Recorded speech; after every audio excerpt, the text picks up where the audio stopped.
List ఒకసారి ready అయిన తర్వాత మేము అందరికీ కాల్ చేయడం అంటే నిన్ననే లిస్ట్ రెడీ అయింది.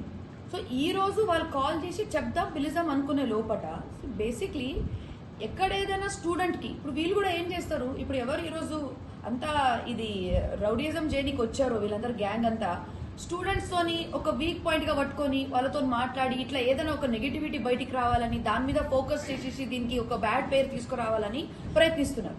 కానీ నిన్ననే లిస్ట్ రెడీ అయింది, ఈ రోజు అందరికీ ఫోన్ పోయేది, దాంట్లో పాటు వాళ్ళు వచ్చారు. వాళ్ళకి ఎట్లా ఇన్ఫర్మేషన్ వెళ్తుందో అది వాళ్ళకే తెలుసు. అంటే మేము ఇక్కడ సిఐడి పనులు అయితే చేసుకుంటూ కూర్చోలేము. రిప్రజెంట్ చేసే విధానం ఉంటది, ఏదైనా ఒకటి పద్ధతి ఉంటది, సిస్టమ్ ఉంటది. ఇట్లా కాదు కదా 100 మందిని పంపి చేయడం కరెక్ట్ అంటావా?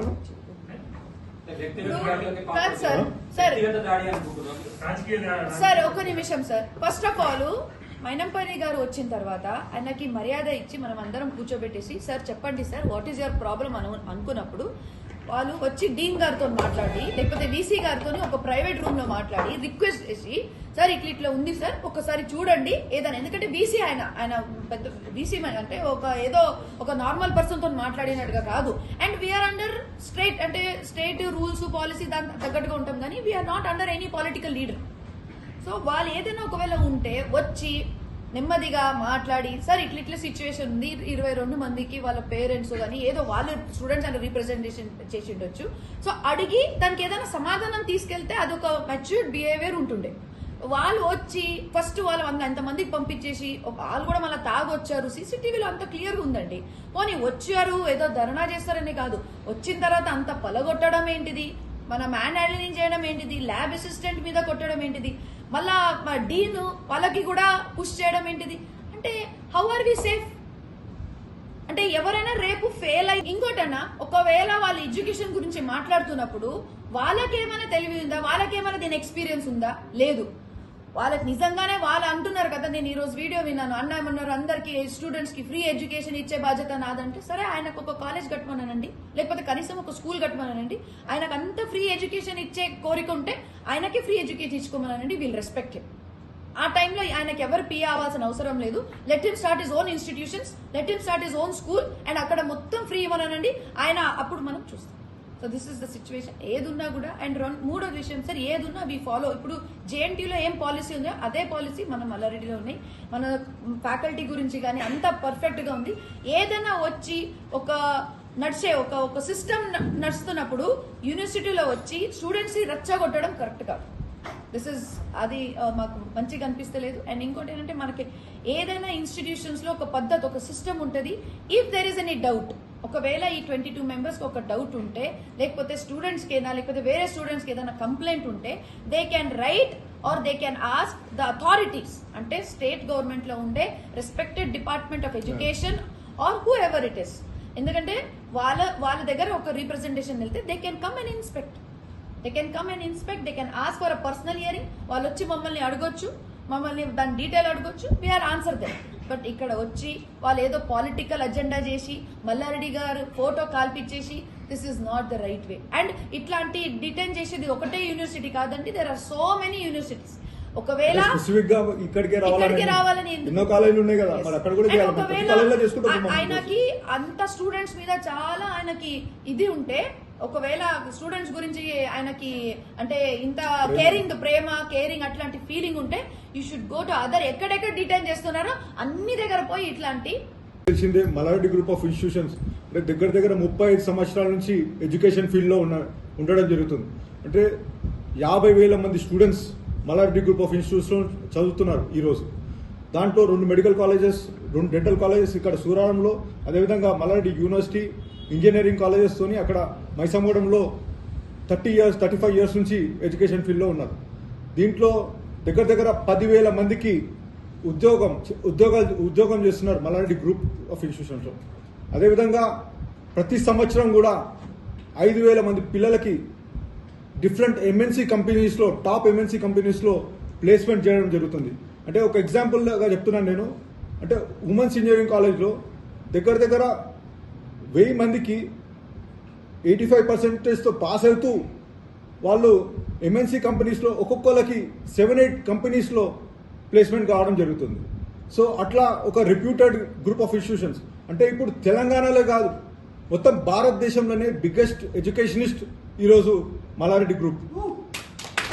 సూరారంలో మల్లారెడ్డి హాస్పిటల్ గురించి మీకు స్పెషల్గా నేను చెప్పేది ఏం లేదు.